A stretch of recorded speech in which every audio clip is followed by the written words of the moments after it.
Don't piss him off. Should have listened. And then the Birdman, he does something pretty brutal. He just tears the coyote cape off of Toph's body, and he's like, hey, we got to bury his body whole. Now, we know about the Mud People that they keep posts with skulls on the outside of their village, and those are the skulls of their elders. Yeah, they're like respected elders. So when the Birdman says we're going to bury him whole, one of the guys is like, burying him whole other than his head, right? And he's like, no, I didn't fucking stutter. We're burying all of him. Which is, to us, is like, oh, good. Yeah, bury the guy with his head. That would be nice. And to them, that's a major disgrace. Yeah. And it basically means his whole life was for nothing. Yeah. When, again, he died because he thought that he was saving his ancestors. Yeah, it is a pretty abrupt turn for the Birdman. Like, I get the Birdman was always on Richard and Kaylin's side, but he was also like, my people. Like, right, you gotta his respect people. it, you gotta understand it.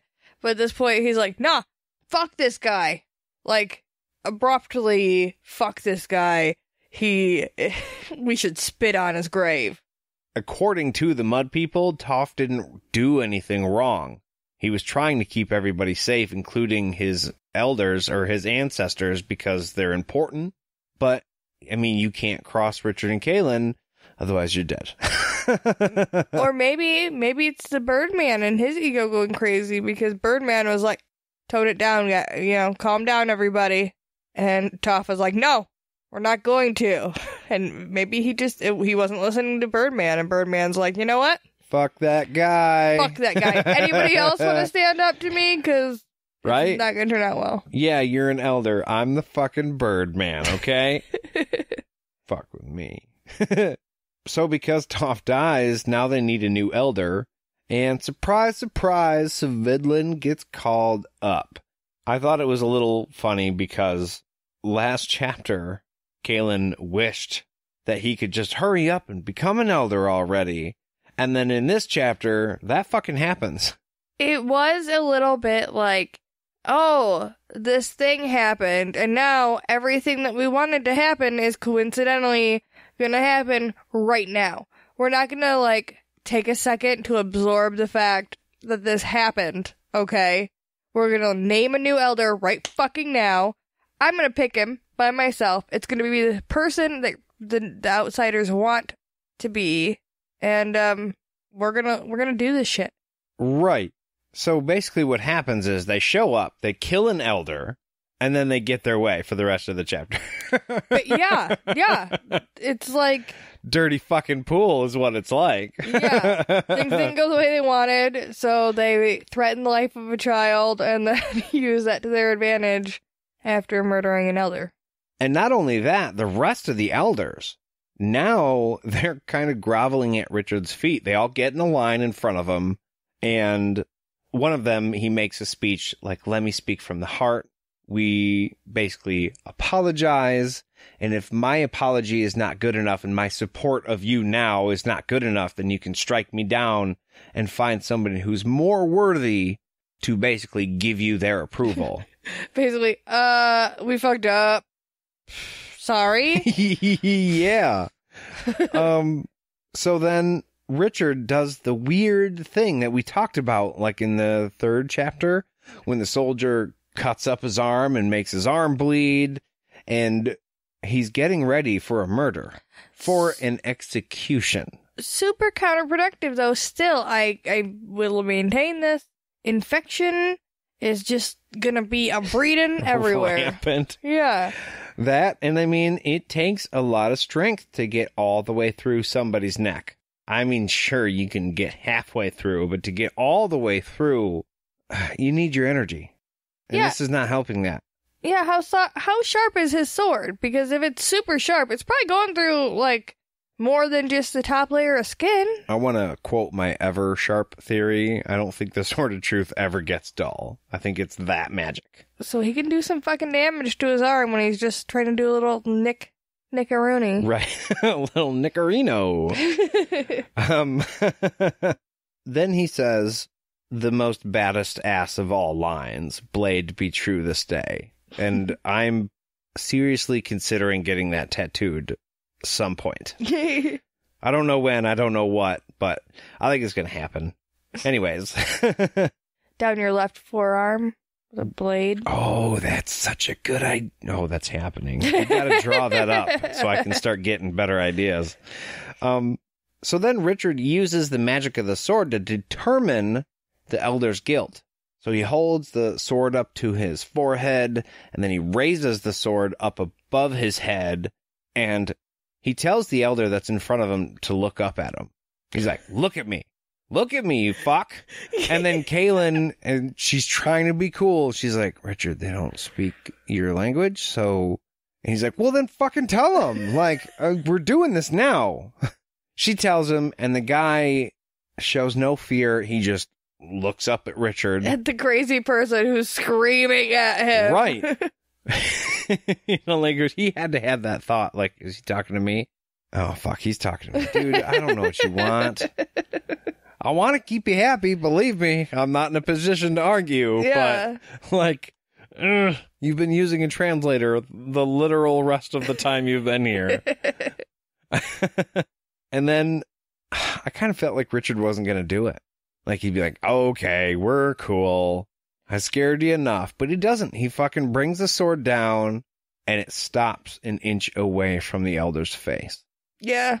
Now, we find out here in just a bit, Richard does not plan on the sword stopping.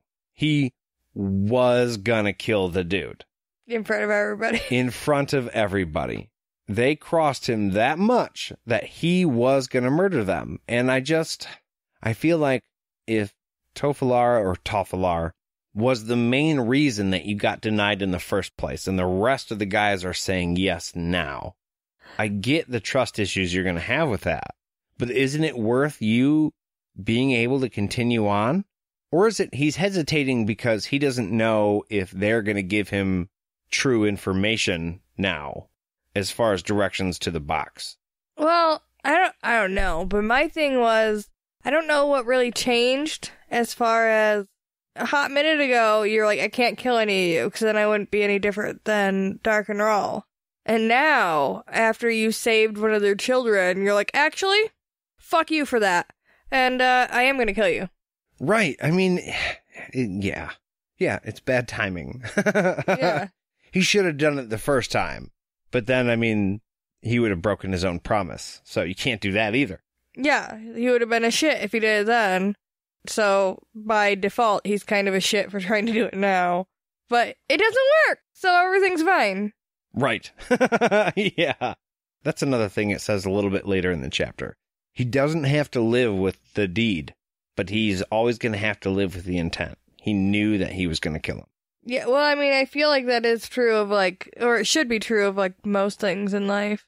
Yeah, I mean, if you're a genuinely shitty person, you probably don't care. Right. But Richard's not. So he knows what he was going to do, and now he's super glad that he didn't, but he was gonna, and It probably feels dirty to him. I did think it was a little bit funny that he was talking to all of them, and they all were, like, living or dying by this sword stroke.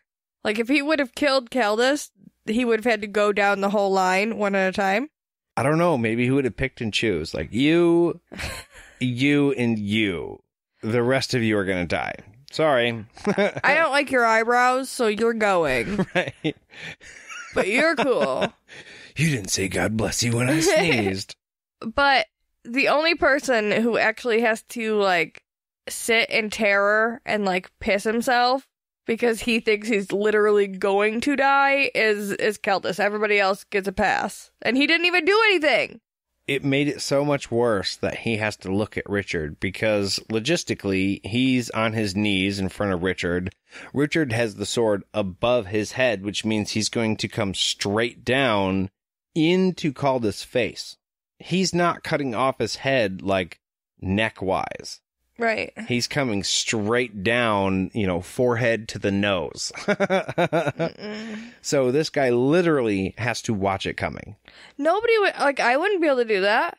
You mean if you were Richard or if you were Caldus? If I was Caldus, it's a weird fucking thing for Richard to be like, look me in the eyes, because no, fuck you. I offered to let you murder me. Get on with it. Maybe I didn't want to see it coming. Just, I'm going to put my head down and you make your judgment, and it's easier if I don't see it coming. Right. Maybe that's... What are you going to do? Kill me? Yeah. But maybe that's part of Richard's reasoning. If he could look in his eyes, maybe he was hoping that he could see something to help him determine whether or not the guy was actually guilty. Maybe that is it. Maybe that's what tips the scales. We'll never know. But they, take a walk over to the ceremonial space. And on the way over there, Caitlin and Richard kind of have a little back and forth about how he was watching her. And he was freaked out about everything that happened. And she's like, oh, yeah, my arm throbs a little bit. Keeping in mind that it was cut down to the bone, through muscle and shit. But no, it throbs. It throbs a bit. No big deal. And there's another little moment here where she's upset because he's obviously trying not to ask her ask her what the fuck is going on, because she just used her power again. So the Birdman asks Caitlin if Richard and Caitlin would agree to live by the law of the Mud People from that point on. She kind of tries to get out of it. She's like, well, I don't eat meat. They don't explain what the fuck all that's about. But he goes... You're a confessor, so you get excused from that. And you're a woman, so you get excused from the other thing. So you're cool. You don't actually have to do it. But Richard, he does. And so she agrees. And he's like, you want to talk to him about that? Or she goes, no, I'm cool. Yeah, it's all fine. The Birdman goes, okay, well, you're going to have to explain the shit to him. I mean, you're the translator. And you're going to have to be good with telling him that you said this was all fine. And she's like, yep, cool. Richard's a little suspicious, but he's like, okay, cool. Can we call a gathering? Is everybody cool with that? And they are. They decide to rush it through because it's a big deal. We're in a hurry here. We've wasted a little bit of time making roofs and killing shadow people at this point. Right. So the Birdman says, we're going to need a few days to prepare. And, of course, that's not good enough for Richard. He can't believe. He's like, 3 days? What the fuck? And the Birdman goes, okay, we can do it in 2, but we can't not prepare. Otherwise, you can't get an answer anyway. So it takes the time it takes, dude. Calm your tits. I feel like Richard should know this anyways. I don't know. Demanding things to be rushed along just because you feel like they should be isn't a very smart request anyways. So while the village prepared for the feast that night, the healer, Nissel, she takes care of Kaylin's wounds, and they definitely need to be stitched. And she also lets her have a bath. And so she's getting cleaned up, and they're getting ready to fix her arm, and Nissel gives her these bitter leaves, and she chews on them. And all of a sudden she starts getting lightheaded, and she's like, hey, what the fuck are these for? And Nissel goes, oh, these are going to chill you right out, okay? They're going to make you relax enough to where I'll stitch up your arm, and you will not care that I'm stitching your arm. And, of course, Caitlin, she doesn't want that to happen, and she explains to Nissel, hey, I'm a confessor. If I relax, my power is going to be released, and I could accidentally touch you. And, you don't want that. So, how about we pass? Yeah, accidental touching is not good. And when she spits it out on the ground, and Nissel stares at it, and I got the impression that Nissel was like, you bitch. I know you chewed on it a little bit, but, give it to me or something? Or, that's fucking gross, and I have to take care of it, because you're all fucking drugged up. Right, spit it on your plate. Who the fuck raised you? Jesus. So Nissel gives her a strip of leather to chew on instead. And during this time, she asks her a couple different questions about her power and how it works. Oh, but you sleep? How does that work? And all of that. And it got a little bit weird at the end because it was all normal questions, right? Normal, polite conversation about her power. And then all of a sudden she was like, so, what about when you, what? How did this go there? We were talking about sleeping and when I was a kid.